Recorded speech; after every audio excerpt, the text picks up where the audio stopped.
എല്ലാവർക്കും നമ്മുടെ പുതിയ വീഡിയോയിലേക്ക് സ്വാഗതം. ഞാൻ ഇന്ന് ഈ ഒരു വീഡിയോ ആയിട്ട് വരാനായിട്ട് പ്രധാന കാരണം വേറൊന്നുമല്ല, ഇന്ന് ഞാൻ വേടൻ്റെ ഒരു അഭിമുഖം കണ്ടിട്ടുണ്ടായിരുന്നു. അതായത് മലയാളം ന്യൂസ് എന്ന് പറയുന്ന ഒരു ചാനലിൽ ഈ പറയുന്ന വേടൻ കൊടുത്തൊരു അഭിമുഖമാണ്, അല്ലെങ്കിൽ വേടൻ വന്ന സമയത്ത് അവർ ചോദ്യങ്ങൾ ചോദിക്കുന്ന സമയത്ത് കണ്ടൊരു കാര്യമാണ് ഞാൻ ഇന്ന് നിങ്ങളുമായിട്ട് ഷെയർ ചെയ്യാൻ വന്നിരിക്കുന്നത്. അപ്പോൾ ഇതിനു മുൻപ് ഞാൻ നമ്മുടെ ചാനലിൽ ഒരു വീഡിയോ ചെയ്തിട്ടുണ്ടായിരുന്നു. മൈൽ സ്റ്റോൺ മേക്കേഴ്സ് എന്ന് പറയുന്നൊരു ചാനലിൽ ശാരിക എന്ന് പറയുന്ന ഒരു അവതാരിക വന്നിരുന്നിട്ട് കുറേ തോന്നിവാസങ്ങൾ വിളിച്ച് പറയുന്നതും ഈ പറയുന്ന അതിഥികളെ വിളിച്ചിരുത്തിയിട്ട് അവരെ അപമാനിക്കുന്ന രീതിയിൽ, അവരെ ഇവർ ഊളയാക്കുന്ന രീതിയിലുള്ള പരാമർശങ്ങൾ ചെയ്യുന്നതും ഒക്കെ ഞാൻ നേരത്തെ ഒരു വീഡിയോ ചെയ്തിട്ടുണ്ടായിരുന്നു. അപ്പോൾ അതിനുശേഷം ഞാൻ ഇന്ന് കണ്ടൊരു വാർത്തയാണ്, അല്ലെ ഇന്ന് കണ്ടൊരു വീഡിയോ ആണ്. ഈ പറയുന്ന ഈ ശാരിക എന്ന് പറയുന്ന ആളുടെ തന്നെ സ്വന്തം ഒരു യൂട്യൂബ് ചാനൽ അവർ പറയുന്നത് വെച്ചിട്ട് മൈൽ സ്റ്റോൺ മേക്കേഴ്സ് എന്ന് പറയുന്നത് അവരെ കൂടുതൽ വൈറലാക്കുന്ന, അവരെ റീച്ച് കൊടുക്കുന്ന ഒരു ചാനലാണ്. അപ്പോൾ അതിനുശേഷം അവർക്ക് വേറൊരു പേഴ്സണൽ ചാനൽ കൂടിയുണ്ട്. ആ ചാനലിൽ വന്നിരുന്നിട്ട് അവർ പറയുന്ന കാര്യങ്ങളാണ്. അത് ഞാൻ ഈ പറഞ്ഞതിനെതിരെ, ഞാൻ വേടനെതിരെ സംസാരിച്ചതിനെതിരെ എനിക്കിങ്ങ് തെറി അഭിഷേകമാണ്.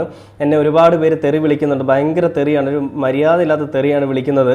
ആ ഒരു ചാനലിൽ നമ്മളെല്ലാം പറയണം, പോസിറ്റീവും നെഗറ്റീവും ഒക്കെ പറയണം എന്നൊക്കെ പറഞ്ഞുകൊണ്ട് വലിയൊരു വെള്ളപൂശലായിട്ടൊക്കെ വന്നിട്ടുണ്ട്.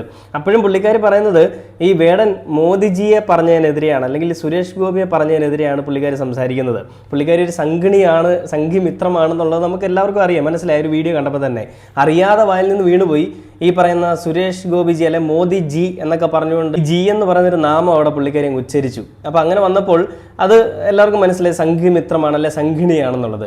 അപ്പോൾ അതിൽ പിന്നീട് അങ്ങ് മെഴുകലാണ്. അതായത് ഇവരെ ഇങ്ങനെ അവഹേളിക്ക്, ഇങ്ങനെ ചെയ്യാൻ വേടൻ ആരെ അധികാരം കൊടുത്ത, വേടൻ ആരെ, ഈ ജാതി പറയുന്ന വേടൻ തന്നെയല്ലേ, സ്വന്തം ഈ പറയുന്ന പാർട്ടിയല്ലേ, സ്വന്തം ജാതി ഇകഴ്ത്തി കാണിക്കുന്നത് വേടൻ തന്നെയല്ലേ എന്നൊക്കെ പറഞ്ഞുകൊണ്ട് വലിയൊരു പ്രസ്താവനയൊക്കെ ആയിട്ട് വന്നു. ആരും കണ്ടുപിടിച്ചിട്ടില്ലാത്ത, ആർക്കും അറിയാത്ത വലിയൊരു കണ്ടുപിടുത്തമായിട്ട് പുള്ളിക്കാരി അങ്ങ് വന്നു.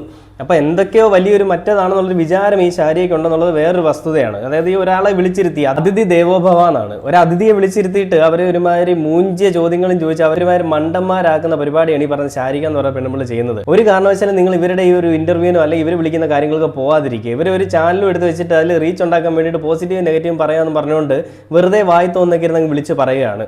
അപ്പോൾ ഇതിൽ ഞാൻ കണ്ടത്, ആ വീഡിയോ നമ്മൾ റിയാക്ട് ചെയ്തു, അതേപോലെ തന്നെ എന്നെ പോലെ തന്നെ ഒരുപാട് പേര് റിയാക്ട് ചെയ്തു. അവസാനം നിക്കക്കള്ളി ഇല്ലാതെ വന്നപ്പോൾ പുള്ളിക്കാരി അങ്ങ് ലൈവായിട്ട് വന്നിട്ട്, അല്ലെങ്കിൽ ഒരു വീഡിയോ ആയിട്ട് പുതിയ പുള്ളിക്കാരുടെ ചാനലിൽ കൂടെ വന്നിട്ട് അതിനെ പറയുകയാണ്, ഞാൻ ഇങ്ങനെ പറഞ്ഞത് അത് ഇങ്ങനെ തെറിയഭിഷേകം നടക്കുന്നു എന്നൊക്കെ പറഞ്ഞുകൊണ്ട് വലിയൊരു വിമർശനമായിട്ട് വന്നത്. അപ്പോൾ ഇവരൊക്കെ പറഞ്ഞു വെക്കുന്ന കാര്യം എന്ന് പറഞ്ഞാൽ വേടൻ്റെ DNA പറ്റി വേടൻ പറഞ്ഞത്, ഈ ദളിതരുടെ DNA അവർക്ക് പഠിക്കാനുള്ള കഴിവില്ല, ഈ പഠിച്ചു വരുന്നവരൊക്കെ വല്ലാത്തൊരു രീതിയിലേക്ക് വരുന്നവരാണ്, അത് അവരുടെയൊക്കെ ടാലൻറ്റ് തന്നെയാണ്, ഇല്ലെന്ന് പറയാൻ പറ്റില്ല. പക്ഷേ ഈ പൊതുവെ ദളിതർക്ക് അവരുടെ DNA പഠിക്കാനുള്ളൊരു കഴിവില്ല എന്നാണ്. അതെന്തുകൊണ്ടാണ് വേടൻ അങ്ങനെ ഒരു പരാമർശം നടത്തിയെന്നുള്ളത് നോക്കാതെ വേടനെ എവിടെയെങ്കിലും കരിവാരി തേക്കണം എന്നുള്ള ഉറച്ച ലക്ഷ്യത്തോടുകൂടി ഒരു പോയിന്റ് കിട്ടാനായിട്ട് അവർ കാത്തിരുന്നു. ആ കിട്ടിയ പോയിന്റ് അവർ നല്ല രീതിയിൽ അങ്ങ് മുതലെടുക്കുകയും ചെയ്തു. അപ്പോൾ എന്താ വേടൻ പറഞ്ഞത്, ദളിതരുടെ DNA പഠിക്കാനുള്ള കഴിവില്ലാത്തതെന്നാണ്. അതിനെ വ്യാഖ്യാനിച്ചുകൊണ്ടല്ല, അതിനെ മുൻനിർത്തിക്കൊണ്ട് പല രീതിയിലുള്ള പരാമർശങ്ങൾ വളച്ചൊടിച്ചും അല്ലാതെയും ഒക്കെ ഇവർ പറയുന്നുണ്ട്. വേടൻ അത് പറയാനുണ്ടായ പ്രധാന കാരണം ഞാൻ ഓൾറെഡി പറഞ്ഞതാണ്. അതായത് ദളിതരുടെ DNA-യിൽ പഠിക്കാനുള്ള അവകാശമില്ല, അല്ലെങ്കിൽ അവർക്ക് പഠിക്കാനുള്ള കഴിവില്ലാതെ പറയേണ്ട പ്രധാന കാരണം, നീ ഇത് ചെയ്താൽ മതി, നീ ഇതിനപ്പുറത്തേക്ക് പോവണ്ട എന്നുള്ളൊരു ആറ്റിറ്റ്യൂഡ് ഉന്നത കുല ജാതന്മാർക്കിടയിൽ, അല്ലെങ്കിൽ ദളിതരുടെ മുകളിൽ നിൽക്കുന്ന ആളുകൾക്കിടയിലുണ്ട്. അതുകൊണ്ട് ഇവർ എത്രയൊക്കെ ഉയർന്നു വരാൻ ആ ഒരു സംഭവം തന്നെയാണ് നമ്മൾ വേടൻ്റെ വിഷയത്തിൽ കണ്ടത്. എത്രയൊക്കെ ഉയർന്നു വരാൻ ശ്രമിച്ചാലും നീ അതിന് മുകളിലേക്ക് വരണ്ടാടാ എന്ന് പറഞ്ഞുകൊണ്ട് അവനെ അടിച്ചമർത്താൻ ശ്രമിക്കുന്നു. ശശികലയുടെയും NR മധുവിൻ്റെ ഒക്കെ നമ്മൾ ഇവന്മാരുടെയൊക്കെ ഡയലോഗുകൾ നമ്മൾ കേട്ടതാണ്. അവരിത് മാത്രം ചെയ്താൽ മതി, ഇതിനപ്പുറത്തേക്ക് പോകണ്ട എന്നുള്ള ധാർഷ്ട്യമാണ് ഈ മനസ്സിലുള്ളത്, അല്ലെങ്കിൽ ഇവന്മാരുടെ ചിന്താഗതിയിലുള്ളത്. അപ്പോൾ ഇങ്ങനെയുള്ള കാര്യങ്ങളെയാണ് വേടൻ പറഞ്ഞത്, ദളിതരുടെ DNA-യിൽ അവർക്ക് പഠിക്കാനുള്ള കഴിവില്ല. എന്തുകൊണ്ട് കഴിവില്ലാതായി? അത് നമ്മുടെ സമൂഹത്തിലുള്ള ഈ തന്തയില്ലാത്ത ഉന്നത കുല ജാതന്മാരെന്ന് സ്വയമേ വിശേഷിപ്പിച്ച് നടക്കുന്ന വാണങ്ങൾ ഇവന്മാർ മുന്നിൽ കയറി എന്നിട്ട് ഇവന്മാരെ അടിച്ചമർത്താൻ ശ്രമിക്കുന്നു. അപ്പോൾ ഇവരുടെ തലമുറകൾ പിന്തുടർന്ന് പോകേണ്ട കാര്യങ്ങൾ, അതായത് കൂലിപ്പണിയും ഈ പറയുന്ന അടിമപ്പണിയൊക്കെ ആണെന്നുള്ളത് കൊണ്ട്, അങ്ങനെ വരുത്തി തീർത്തത് കൊണ്ട് അവരത് ചെയ്താൽ മതി, ഇതിനപ്പുറത്തേക്ക് നിങ്ങൾ പോകണ്ട എന്നുള്ളത് അവരുടെ DNA-യിലേക്ക് ഉൾക്കൊള്ളിക്കാൻ നോക്കുന്നുണ്ട്. അങ്ങനെ വന്നപ്പോൾ അങ്ങനെയുള്ള കാര്യങ്ങളെ പറ്റിയാണ് വേടൻ പറയുന്നത്, ദളിതരുടെ DNA-യിൽ പഠിക്കാനുള്ള അവകാശമില്ല, അല്ലെങ്കിൽ പഠിക്കാനുള്ള ഒരു കഴിവില്ല എന്നുള്ളത്. അല്ലാതെ വേടൻ പറഞ്ഞ അവൻ്റെ സമുദായത്തെ അവൻ ഒന്നടങ്കം അടച്ച് ആക്ഷേപിക്കുന്നതല്ല. അപ്പോൾ അതിനെ ആ രീതിയിൽ വ്യാഖ്യാനിച്ചുകൊണ്ട് മോദിജിയൊക്കെ വലിയ മറ്റേതാണ്, അല്ലെങ്കിൽ ഈ പറയുന്ന നമ്മുടെ സുരേഷ് ഗോപി വലിയ മറ്റേതാണെന്ന് പറഞ്ഞുകൊണ്ട് ചേച്ചി വന്ന പ്രസ്താവനയായിട്ട് വന്നു. ഈ സുരേഷ് ഗോപി ചെയ്തത് നല്ല കാര്യം തന്നെയാണ്, അല്ലെന്ന് ഞാൻ പറയുന്നില്ല. പക്ഷേ ഇപ്പോൾ ഇലക്ഷനൊക്കെ വരാൻ പോവുകയാണ്, അപ്പോൾ ഇങ്ങനെയൊക്കെയുള്ള കാര്യങ്ങൾ ചെയ്താലും നിൽക്കാൻ പറ്റും എന്നുള്ള സുരേഷ് ഗോപിക്ക് നന്നായിട്ട് അറിയാം. പക്ഷേ ഞാൻ സുരേഷ് ഗോപിയെ അങ്ങനെ മോശമായിട്ട് ഞാൻ പറയുന്നില്ല. കാരണം സുരേഷ് ഗോപി എന്ന് പറയുന്ന വ്യക്തി നല്ലൊരു വ്യക്തിയാണ്, വ്യക്തിത്വത്തിന് ഉടമയാണ്. അദ്ദേഹം ചെയ്തിട്ടുള്ള നല്ല കാര്യങ്ങൾ ഒരുപാടുണ്ട്, അതുപോലെ തന്നെ അദ്ദേഹം ഇതും ചെയ്തിട്ടുണ്ട്. പക്ഷേ വേറൊരു കാര്യമുണ്ട്, ഇതിനിടയിൽ ഒരുപാട് വിഷയങ്ങൾ വേറെയും വന്നിട്ടുണ്ട്. അതിലൊന്നും സുരേഷ് ഗോപി ഒന്നും ശ്രദ്ധിച്ചിട്ടില്ല, അല്ലെങ്കിൽ ഒന്നും ചെയ്തിട്ടില്ല എന്നുള്ളത് വേറെ കാര്യമാണ്. എല്ലാ കാര്യങ്ങളും ഒരാൾക്ക് ചെയ്യാൻ പറ്റില്ല എന്നുള്ള വേറെ വസ്തുതയാണ്. അതെന്തായാലും അവിടെ നിൽക്കട്ടെ. അപ്പോൾ സുരേഷ് ഗോപി ഇങ്ങനെ ചെയ്തു, വേടൻ എന്നിട്ടും ഇങ്ങനെ പരാമർശിച്ചു എന്നൊക്കെ പറഞ്ഞുകൊണ്ടാണ് ചേച്ചി വലിയ മെഴുകിലുമായിട്ട് വന്നത്. അപ്പോൾ അതിനുശേഷം ഈ പുള്ളിക്കാരിക്ക് എന്താണ് പറയാനുള്ളത്, ശാരികയ്ക്ക് എന്താണ് വേടനെ പറ്റി പറയാനുള്ളതെന്ന് കേട്ടു നോക്കാം. ആ വീഡിയോയിൽ വന്നൊരു കാര്യം ഞാനിതിൽ ആഡ് ചെയ്യാം. അതിനുശേഷം വേടൻ എന്താണ് ഇതിനെപ്പറ്റി പറയുന്നതെന്ന് നമുക്കൊന്ന് കേട്ടു നോക്കാം. ദ റാപ്പർ വേടന്റെ പാട്ടും വേടന്റെ രാഷ്ട്രീയവും. ഞാൻ തന്നെ കഴിഞ്ഞ ദിവസം ഞാൻ വൈറലായിക്കൊണ്ടിരിക്കുന്ന പ്രമുഖ ചാനലിൽ, എനിക്ക് എപ്പോഴും വൈറൽ കണ്ടന്റ് തരുന്ന പ്രമുഖ ചാനലിൽ ഇരുന്നുകൊണ്ട് വേടനെതിരെ സംസാരിച്ചു. അതിന് ഞാൻ നല്ല തെറി കേട്ടുകൊണ്ടിരിക്കുകയാണ്, നല്ല പച്ചത്തെറിയാണ് കേട്ടുകൊണ്ടിരിക്കുന്നത്.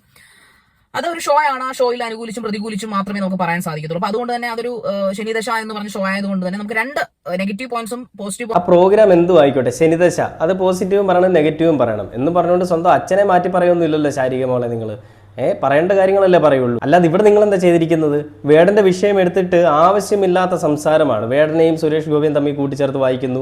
വേടൻ ഇങ്ങനെ ഒരു വ്യക്തിയാണ്, വേടന്റെ DNA വേടൻ അങ്ങനെ പറഞ്ഞു ഇങ്ങനെ പറഞ്ഞു എന്നൊക്കെ പറഞ്ഞു മറ്റിടത്തെ സംസാരം. അങ്ങനത്തെ വർത്തമാനമൊക്കെ എന്തിനാണ്? ഒരാളെ അഭിമുഖത്തിന് വിളിക്കുമ്പോൾ അയാളെ വിളിച്ചിട്ട് മര്യാദയ്ക്ക് അയാളോട് സംസാരിച്ചിട്ട് ആ കാര്യങ്ങൾ അവിടെ ക്ലോസ് ചെയ്തിട്ട് വിടേണ്ടതിന് അവിടെ ഒരു വിദ്വേഷം ഉണ്ടാക്കിക്കൊണ്ട് അല്ലെങ്കിൽ അവിടെ വലിയൊരു വിപ്ലവം ഉണ്ടാക്കിക്കൊണ്ട് ചാനലിൽ റീച്ച് ഉണ്ടാക്കാൻ നോക്കി അതിൽ കൂടി കയറി വരാൻ നോക്കുന്ന ഒരു ശാരീരിക ചേച്ചിയാണ് നമ്മളിവിടെ കാണുന്നത്. വല്ലാത്തൊരു മോശമായിട്ടുള്ള പ്രവൃത്തി തന്നെയാണ് കേട്ടോ ഇത്. എന്നിട്ട് പറയാണ് നമ്മൾ ആ ചാനലിൽ അതും ഇതുമൊക്കെ പറയണം, പോസിറ്റീവും നെഗറ്റീവും പറയണം, അത് മനസ്സിലാക്കാത്ത മണ്ടന്മാരാണെന്ന്. ഇതൊന്നും മനസ്സിലാക്കാതിരിക്കാനും മാത്രം നിങ്ങളെപ്പോലെ ചാണകമല്ല ഞങ്ങളുടെയൊക്കെ തലയിലുള്ളത്. ഞങ്ങളെല്ലാം ചോറാണ് തിന്നുന്നത്, അല്ലാതെ ചാണകമല്ല തിന്നുന്നത് നിങ്ങളെപ്പോലെ. അതുകൊണ്ട് നിങ്ങളുടെ ഈ പറയുന്ന പൊട്ടന്മാരെന്നുള്ള ഒരു പരാമർശമൊക്കെ നിങ്ങളുടെ കയ്യിൽ അങ്ങ് വെച്ചാൽ എന്തോ വലിയ മറ്റേതാണെന്നുള്ള വിചാരമുണ്ടെങ്കിൽ ചേച്ചി രണ്ടായിട്ട് മടക്കി കുത്തി അങ്ങ് വെച്ചോണം. അത് ഇങ്ങോട്ട് എടുത്തുകൊണ്ട് വരരുത്. അത് കേരളത്തിലെ ജനങ്ങൾക്കറിയാം വേടൻ എന്താണെന്നുള്ളത്. നിങ്ങൾ എന്തിനാണ് വെറുതെ ഈ കിടന്ന് കുരു പൊട്ടുന്നത്? ഈ മോദിജിയെ പറഞ്ഞിട്ടുണ്ടെങ്കിൽ, അല്ലെങ്കിൽ സുരേഷ് ഗോപി ജിയെ പറഞ്ഞിട്ടുണ്ടെങ്കിൽ, പാർലേജിയെ പറഞ്ഞിട്ടുണ്ടെങ്കിൽ, അല്ലെങ്കിൽ RSS BJP എന്ന് പറയുന്ന വർഗീയവാദികളെ പറഞ്ഞിട്ടുണ്ടെങ്കിൽ അതിന് നിങ്ങൾക്ക് കുരു പൊട്ടേണ്ട ആവശ്യമൊന്നുമില്ല. അതുള്ള കാര്യം തന്നെയാണ് വേടൻ പറഞ്ഞത്. ഇത്രയും വർഗീയവാദികളായിട്ടുള്ള തന്ത ആരാണെന്ന് ചോദിച്ചാൽ അതുപോലെ അറിയാത്തവന്മാരാണ് ഈ BJP RSSലുള്ളത്. അവർക്കെതിരെ ഇനിയും സംസാരിക്കുക തന്നെ ചെയ്യും. വേടനെന്നല്ല, ആര് വന്നാലും അവരെ പറ്റി തന്നെ സംസാരിക്കും. അവരെ അടിച്ചമർത്താൻ, അവരെ രാജ്യദ്രോഹിയാക്കാൻ, അവരെ ജിഹാദിയാക്കാൻ നോക്കിക്കഴിഞ്ഞാൽ അതൊക്കെ വലിയ മറ്റേടത്തെ മോഹമായി പോകും ചേച്ചിയെ എന്നുള്ളത് പറഞ്ഞുകൊണ്ട് ബാക്കി കണ്ടുപോക്കാം. പറയേണ്ടി വരും. അതാണ് അവിടെ തർക്കം മുറുകുന്നത്. ഒരു സംവാദ പ്രോഗ്രാമാണത്. അപ്പൊ അത് മനസ്സിലാക്കാത്ത പൊട്ടന്മാർ ഇങ്ങനെ പലതും ഇരുന്ന് പറയാൻ ഡോണ്ട് മൈൻഡ്. ഞാൻ അവിടെ പറയാൻ ഉദ്ദേശിക്കുന്നില്ല. ഞാൻ എന്റെ ഒരു ജനറൽ, അതായത് എന്റെ ഒരു വേർഷനാണ് ഞാനിവിടെ, ഒരു റിയാക്ഷൻ വേർഷനാണ് ഞാനിവിടെ പറയാൻ ഉദ്ദേശിക്കുന്നത്. വേടന്റെ പാട്ടുകൾ വളരെ നല്ലതാണ്, അതിമനോഹരമാണ്. നമ്മുടെ മലയാളികളുടെ ആ ഒരു രക്തത്തെ ചൂട് പിടിപ്പിക്കുന്ന മലയാളികൾ ഞാൻ എടുത്തു പറയും. കാരണം വേടന്റെ പാട്ട് കേട്ട് മറ്റ് ഭാഷക്കാരെ തുള്ളുന്നുള്ളത് എനിക്കറിയില്ല. എനിവേ മലയാളം സംഗീതത്തിൽ ഒരു റാപ്പ് ഒരു സ്റ്റൈൽ കൊണ്ടുവന്ന അതിനെ ഈ പറയുന്ന ആൾക്കാർ അദ്ദേഹത്തിന്റെ ആ പാട്ടുകൾ കേൾക്കാനും അതിന്റെ ആ ഒരു ആവേശം, അതായത് എന്താണ്, ഞാൻ നരിയല്ല, പുലയനല്ല, പാണനല്ല, മറ്റു പലതുമാണ്, ഒരു മനിതനല്ലോ എന്ന് പറയുന്ന രീതിയിലുള്ള അദ്ദേഹത്തിന്റെ ആ ഒരു വരികളൊക്കെ ആ ഒരു സ്ട്രെസ് ചെയ്ത് പാടുമ്പോൾ അത് കിട്ടുമ്പോൾ ഉണ്ടാകുന്ന ഒരു എനർജി, ആ ഒരു എനർജിക്ക് വേണ്ടിയിട്ടാണ്. എന്റെ പൊന്നി ചേച്ചി, എന്തൊരു അവലോകനം, എന്തൊരു വിമർശനം ഒക്കെയാണല്ലേ. ഭയങ്കര കണ്ടുപിടുത്തമൊക്കെയാണ്. ആർക്കും മനസ്സിലാവാത്ത, ആരും സഞ്ചരിക്കാത്ത വഴികളിൽ കൂടി ശാരിക ചേച്ചി സഞ്ചരിക്കും. വേടന്റെ വരികളിലുള്ള അർത്ഥം എന്താണെന്നുള്ളത് കേരളത്തിലെ എല്ലാ ജനങ്ങൾക്കും അറിയാം. ഇനി നിങ്ങളുടെ പ്രത്യേകിച്ചുള്ള വിശകലനത്തിൻ്റെ ഒന്നും ആവശ്യമില്ല, അല്ലെങ്കിൽ നിങ്ങളുടെ പ്രത്യേകിച്ചുള്ള ഈ പറയുന്ന ഡയലോഗിൻ്റെ ഒന്നും ആവശ്യമില്ല. അതിൽ വേടൻ രാഷ്ട്രീയം കൂടി കൂട്ടിച്ചേർത്തപ്പോഴാണ് വിവാദമായതെന്ന് കേൾക്കുമ്പോൾ തന്നെ അറിയാം ചേച്ചിക്ക് ഒരു പിണ്ണാക്കും അറിയില്ല എന്നുള്ളത്. വേടൻ എന്തുകൊണ്ടാണ് നമ്മുടെ സമൂഹത്തിൽ ഒരു കലാരൂപവുമായിട്ട് റാപ്പ് എന്ന് പറയുന്ന കലാരൂപത്തിനെ പ്രതിനിധാനം ചെയ്തുകൊണ്ട് വന്നതെന്ന് ചോദിച്ചു കഴിഞ്ഞാൽ അതിന് വേടൻ 5-6 വർഷങ്ങൾക്ക് മുൻപ് തന്നെ, വേടൻ കലയിലേക്ക് വരുന്നതിന് മുൻപ് തന്നെ വേടന് കൃത്യമായിട്ടൊരു ധാരണ ഉണ്ടായിരുന്നു, അല്ലെ വേടന് കൃത്യമായിട്ടുള്ള ബോധ്യമുണ്ടായിരുന്നു. വേടൻ അതിനെപ്പറ്റി പറയുന്നുണ്ട്. എൻ്റെ സമുദായത്തിൽപ്പെട്ട, അല്ലെ എൻ്റെ കൂട്ടത്തിലുള്ള ആളുകൾ അനുഭവിക്കുന്ന കാര്യങ്ങൾ ഞാനൊരു സർക്കിളിൽ ഇരുന്ന് പറഞ്ഞു കഴിഞ്ഞാൽ അത് അവിടെ തീരും. പക്ഷെ അതൊരു കലാരൂപത്തിൽ കൊണ്ടുവന്നു കഴിഞ്ഞാൽ അത് ലോകമെമ്പാടും അറിയും. അതിന് വേണ്ടിയിട്ട് എന്തെങ്കിലും ഇനിഷ്യേറ്റീവ് എടുത്ത് ബാക്കിയുള്ളവരെ ചെയ്തോളും എന്ന് വേടൻ പറയുന്നുണ്ട്.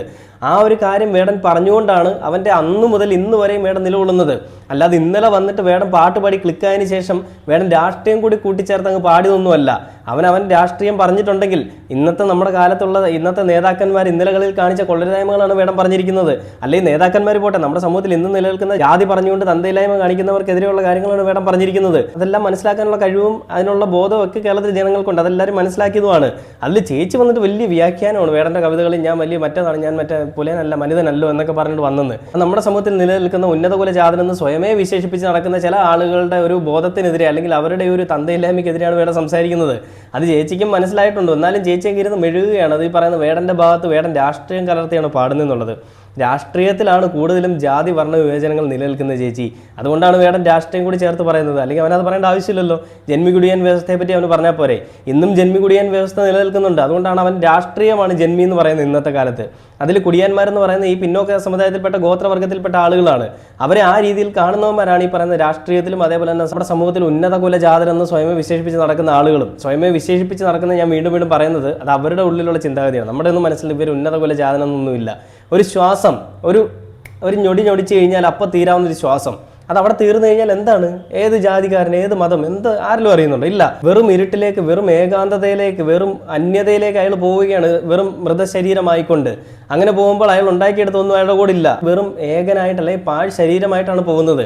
ഉണ്ടാക്കി വെച്ച ഒന്നും അയാളുടെ കൂടെ ഇല്ല. കാശുണ്ടാക്കിയതും അയാൾ ജാതി പറഞ്ഞുണ്ടാക്കിയതൊന്നും അയാളുടെ കൂടെ ഇല്ല. അയാൾ ഒറ്റയ്ക്കാണ് പോകുന്നത്.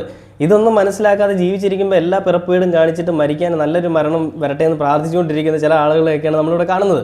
അപ്പോൾ അതിനുശേഷം ബാക്കി എന്താ പുള്ളിക്കാർ പറയുന്നത് കേട്ടു നോക്കാവേ. മലയാളികളായിട്ടുള്ള മ്യൂസിക് ലവേഴ്സ് അവിടെ തടിച്ചുകൂടിയിരിക്കുന്നത്, അതിൽ അദ്ദേഹത്തിന്റെ രാഷ്ട്രീയം കൂടെ അദ്ദേഹം കലർത്തിയപ്പോഴാണ് അത് വിവാദമായി മാറിയത്. ഞാൻ ചോദിക്കട്ടെ സുഹൃത്തുക്കളെ, നമ്മുടെ നാട്ടിൽ ഈ പറയുന്ന പോലെ ഡബ്സിയും ഹനുമാൻ കൈൻഡും ഒക്കെ പോലുള്ള റാപ്പേഴ്സ്, അങ്ങനെയുള്ള അടിപൊളി പോപ്പ് മ്യൂസിക് മിക്സ് ചെയ്ത് പാടുന്ന ഒരുപാട് സിംഗേഴ്സ് വന്നിട്ടുണ്ട്. അപ്പൊ അങ്ങനെ എന്ന് പറയുന്നത് നേരിട്ട് ദൈവാനുഗ്രഹം കിട്ടിയ ഒരു മനുഷ്യൻ തന്നെയാണ് വേണം. പക്ഷെ അദ്ദേഹം അതിനകത്ത് മാർക്കറ്റിംഗും അതോടൊപ്പം തന്നെ ബിസിനസ്സും അതോടൊപ്പം രാഷ്ട്രീയവും കലർത്തുമ്പോൾ അതൊരു വൾഗറായി മാറും. അതുകൊണ്ട് അദ്ദേഹത്തിന്റെ കയ്യടികൾ അധികം നാളെ നിൽക്കില്ല എന്നാണ് തോന്നുന്നത്. നമ്മുടെ ഈ സമൂഹത്തിൽ വന്നു കിടന്ന് അങ്ങനെ അത്രയും സപ്പോർട്ടീവായിട്ട് സമൂഹത്തിൽ നടത്തുന്നത്, ഞാൻ പറയാനല്ല, ബുലേനല്ല, എന്റെ ജാതിക്കാർക്ക് ഒത്തൊരുമയില്ല, എന്റെ ജാതിയുടെ DNA ശരിയല്ല, എനിക്ക് രാമനെ അറിയില്ല എന്നൊക്കെ വേണം പറയുമ്പോൾ അതെന്തൊരു അബ്സോർഡിറ്റിയാണ്, അതെന്തൊരു സ്റ്റുപ്പിഡിറ്റിയാണ് അയാൾ പറയുന്നത്. അയാൾക്ക് താൻ എന്തും അറിയാം, എന്തും പറയാം എന്നൊരു ഫ്രീഡം ഈ നാട്ടിലുള്ളതുകൊണ്ടല്ലേ അയാൾ ഇതൊക്കെ വിളിച്ചു പോകുന്നത്. അത് മാത്രമാണ് എനിക്ക് വേണമെന്നുള്ള ദേഷ്യം. ഇപ്പൊ പറഞ്ഞ സുരേഷ് ഗോപി എന്ന് പറയുന്ന നമ്മുടെ മന്ത്രിയെ, അല്ലെങ്കിൽ തൃശ്ശൂർക്കാരത്തെ ജയിപ്പിച്ചത് അബദ്ധമായി എന്ന് അദ്ദേഹം പറയുന്നു. അത് കഴിഞ്ഞ ദിവസം അദ്ദേഹം തന്നെ തെളിയിച്ചു അല്ലെ, അബദ്ധമായോ ഇല്ലയോ എന്നുള്ളത് അദ്ദേഹത്തിന്റെ പ്രവൃത്തി കൊണ്ട് തെളിയിക്കുന്നു. വേടൻ എന്ത് പ്രവൃത്തിയാണ് ചെയ്യുന്നത്? സുരേഷ് ഗോപി സഹായം ചെയ്യുന്നത് അതായത് മറ്റേ നമ്മുടെ യേശുക്രിസ്തു പറയുന്ന പോലെ നിന്റെ വലതുകരം കൊണ്ട് നീ ചെയ്യുന്ന ദാനം നിന്റെ ഇടതുകരം അറിയാൻ പാടില്ല, അതാണ് അദ്ദേഹം ചെയ്യുന്നത്. കണ്ടില്ലേ, ചേച്ചിയുടെ വായിൽ നിന്ന് അറിയാതെ വന്നൊരു കാര്യം. അയാൾക്ക് എന്തും പറയാം, അയാൾക്ക് എന്തും പറയാനുള്ളൊരു അവകാശം ഉണ്ടെന്നുള്ളൊരു, അല്ലെങ്കിൽ അയാളുടെ ഫ്രീഡം ഉണ്ടെന്നുള്ളൊരു ചിന്താഗതി അല്ലേ അയാളെ കൊണ്ട് ഇതൊക്കെ ചെയ്യിപ്പിക്കുന്നത്? അത് തന്നെയല്ലേ ശരിക്കും ശരിയായിട്ടുള്ള ഒരു കാര്യം? ചേച്ചി ഒന്ന് ചിന്തിച്ചു നോക്കിയേ. എന്തും പറയാം, എന്തും ചെയ്യാം, അങ്ങനെ ഒരു നാടല്ലേ നമ്മുടേത്? ആവിഷ്കാര സ്വാതന്ത്ര്യമുള്ളൊരു സ്ഥലമല്ലേ നമ്മുടേത്? അപ്പോൾ ഉന്നത കുലജാതനാണെങ്കിൽ മാത്രമേ അവിടെ സംസാരിക്കാൻ പാടുള്ളൂ എന്നാണോ ചേച്ചി പറഞ്ഞു വരുന്നത്? വേടൻ ഇതൊന്നും പറയാൻ പാടില്ല, വേടൻ ഒതുങ്ങിക്കൂടി ഒരു സൈഡിലിരിക്കണം, അതാണോ ചേച്ചിയുടെ ആവശ്യം? അത് തന്നെയാണല്ലേ നിങ്ങളുടെ ആവശ്യം?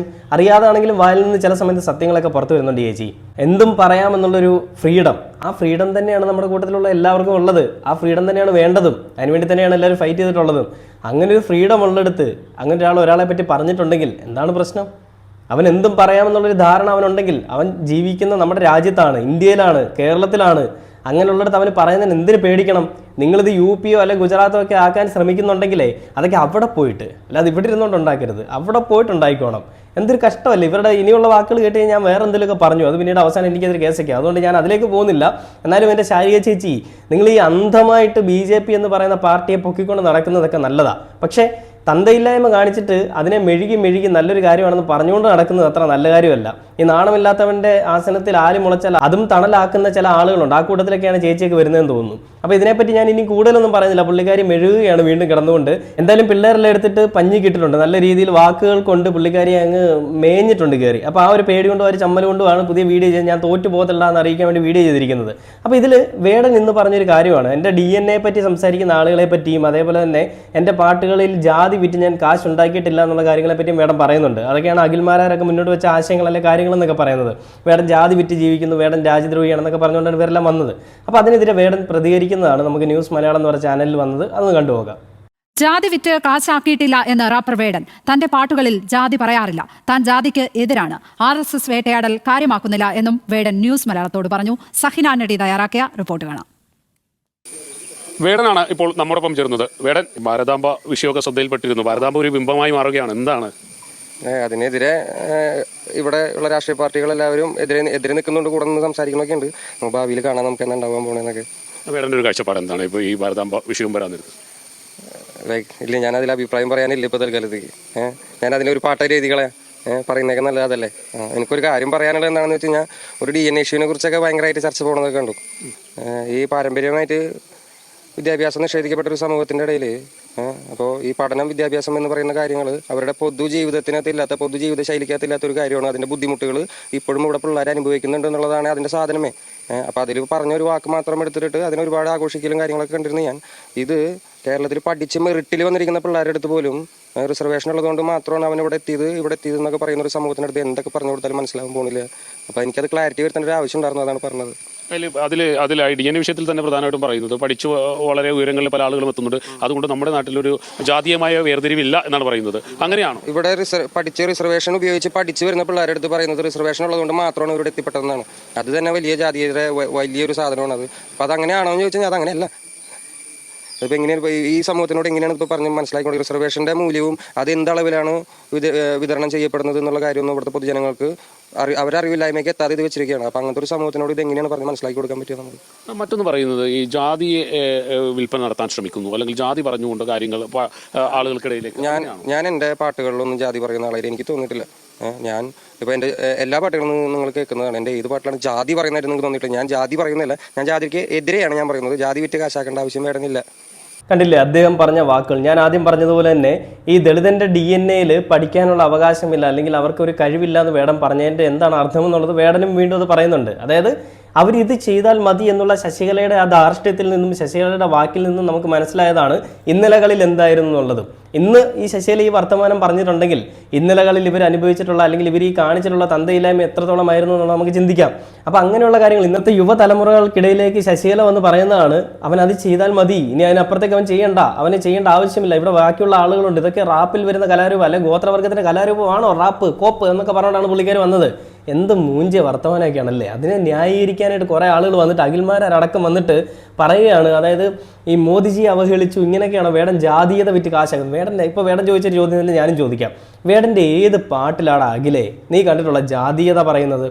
അവൻ ഇന്നലകളിൽ അനുഭവിച്ച ഇന്നത്തെ സമൂഹത്തിലുള്ള ആളുകൾ എന്നും അനുഭവിച്ചുകൊണ്ടിരിക്കുന്ന, ഇനി ഒരിക്കലും തുടച്ചു നീക്കാൻ പറ്റാത്തൊരു കാര്യമായിട്ടുള്ള ജാതി വർണ്ണ വിവേചനങ്ങൾ, അതിനെതിരെ നിലകൊള്ളുന്ന ഒരു വ്യക്തിയാണ് വേടൻ. ആ വ്യക്തി അനുഭവിച്ച കാര്യങ്ങളെപ്പറ്റി പറയുമ്പോൾ വെറും കേട്ടറിവുകൾ മാത്രമുള്ള നിനക്കത് ചിലപ്പോൾ ഒരു പക്ഷേ ഉൾക്കൊള്ളാൻ പറ്റിയെന്ന് വരത്തില്ല. കഥകളിൽ മാത്രം കേട്ടിട്ടുള്ള, അല്ലെങ്കിൽ കേട്ടറിവിൻ്റെ അടിസ്ഥാനത്തിൽ ഇരിക്കുന്ന നിന്നെ പോലെയുള്ള പുസ്തക പുഴുക്കൾക്കോ, അല്ലെങ്കിൽ ഈ പറയുന്ന BJPയുടെ അടിമകളായിട്ടുള്ള ചാണക സംഘികൾക്കോ സംഘമിത്രങ്ങൾക്കോ സംഘിണികൾക്കോ ഒന്നും മനസ്സിലാവില്ല അത് അനുഭവിച്ചവൻ്റെ വേദന. അത് അനുഭവിച്ചവനെ അറിയൂ. നമുക്കറിയാം, ഏതൊരു സംഭവമാണെങ്കിലും അത് അനുഭവിച്ചവർക്ക് മാത്രമേ അതിൻ്റെ കൂടുതൽ ആഴവും വ്യാപ്തി എത്രത്തോളം ഉണ്ടെന്ന് മനസ്സിലാവുള്ളൂ. അത് കേട്ടവർക്ക് വെറും കഥകൾ മാത്രമായിരിക്കാം, പക്ഷേ അനുഭവിച്ചവർക്ക് അത് അവരുടെ ജീവിതമാണ്, അവരുടെ ജീവിതത്തിൽ അവർ അനുഭവിച്ചൊരു കാര്യമാണ് എന്ന് പറയുന്നത് പോലെയാണ് ഇവിടെ വേടൻ്റെ വിഷയം. വേടൻ്റെ വിഷയത്തിൽ വേടൻ അനുഭവിച്ചിരുന്ന, അല്ലെങ്കിൽ വേടൻ്റെ സമുദായത്തിൽപ്പെട്ട, വേടൻ്റെ സമൂഹത്തിലുള്ള ആളുകൾ ഇന്നും അനുഭവിക്കുന്ന കാര്യങ്ങളെപ്പറ്റി വേടൻ മുന്നോട്ട് വെക്കുമ്പോൾ, അല്ലെ പറയുമ്പോൾ, അതിൽ അസഹിഷ്ണുത കാണിച്ചിട്ട് വേടൻ ജിഹാദിയാണ്, വേടൻ ഈ പറയുന്ന LTT വർഗത്തിൽപ്പെട്ടവനാണ്, വേടൻ രാജ്യദ്രോഹിയാണ്, മോദിജിയെ പറയുന്നു എന്നൊക്കെ പറഞ്ഞുകൊണ്ട് മറ്റിടത്ത് സംസാരം കൊണ്ട് വരുന്ന നിന്നെയൊക്കെ ഞങ്ങൾ എന്ത് പറയണം? വേടൻ്റെ നിലപാടുകൾ വ്യക്തമാണ്. DNA അവർക്ക് പഠിക്കാനുള്ള, അല്ലെങ്കിൽ അവർക്ക് ഈ പറയുന്ന കഴിവില്ല എന്നുള്ളത് വേടൻ പറഞ്ഞത് സത്യം തന്നെയാണ്. അടിച്ചമർത്താൻ ശ്രമിക്കുന്ന കുറേ അധികം ആളുകളുടെ ഒരു പരിപാടികളെല്ലാം നമ്മൾ ഈ കൂട്ടത്തിലെല്ലാം കാണുന്നതാണ്. അതിൻ്റെ കൂടെ നിൽക്കാനായിട്ട് ഈ പറയുന്ന നമ്മുടെ മാധ്യമത്തിൽ വന്നിരുന്ന ഘോര പ്രസംഗം നടത്തുന്ന ഈ തന്തയില്ലാത്തവന്മാരുടെ പരിപാടികളും അതിനെ വളം വെച്ചുകൊണ്ട് ഓരോ ചാനലുകൾ ഉയർന്നു വരുമ്പോൾ ഇവിടെ വേടൻ്റെ ആവശ്യകത, വേടൻ്റെ പ്രാധാന്യം എത്രത്തോളം ഉണ്ടെന്നുള്ളത് നമുക്ക് മനസ്സിലാക്കാം. എന്ന് പറയുന്ന വ്യക്തി ഒരു പ്രതിനിധിയാണ്. ഞാൻ നേരത്തെയും പറഞ്ഞിട്ടുണ്ട്, പലപ്പോഴും പറഞ്ഞിട്ടുണ്ട്, അത് വീണ്ടും ഞാൻ പറയുകയാണ്. ശബ്ദമില്ലാത്തവൻ്റെ ശബ്ദമാണ്, വോയിസ് ഓഫ് വോയിസ്ലെസ് എന്ന് വേടൻ്റെ ഒരു പാട്ടുണ്ട്. അന്ന് പറയുന്ന പോലെ തന്നെ ശബ്ദമില്ലാത്തവൻ്റെ ശബ്ദമാണ് വേടൻ. അതേപോലെ തന്നെ ഈ ശബ്ദമില്ലാത്തവൻ്റെ രാഷ്ട്രീയമാണ് വേടൻ. അടിച്ചമർത്തപ്പെട്ടവൻ്റെ, അടിമയാക്കപ്പെട്ടവൻ്റെ ആശയവും അവൻ്റെ പ്രതികരണവും അല്ലെ പ്രതിഷേധവും ഒക്കെയാണ് വേടൻ എന്ന് പറയുന്ന വ്യക്തി. അതുകൊണ്ട് വേടൻ എന്ന് പറയുന്ന വ്യക്തി കേവലം ഒരു വേടനിൽ ഒതുങ്ങുന്ന ഒരാൾ മാത്രമല്ല. ആ വേടൻ എന്ന് പറയുന്ന വ്യക്തി ഒരു പ്രസ്ഥാനമാണ്.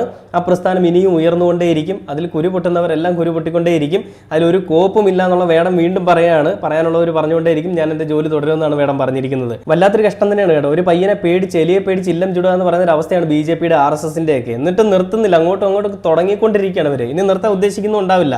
അപ്പം ഞാൻ ഈ വീഡിയോ ആയിട്ട് വീണ്ടും വരുന്നത്, ഇവരുടെയൊക്കെ ഉള്ളിലുള്ള ഈ ഒരു വിദ്വേഷം ഉണ്ടല്ലോ, അത് മറ്റുള്ളവരോടൊന്ന് അറിയണം.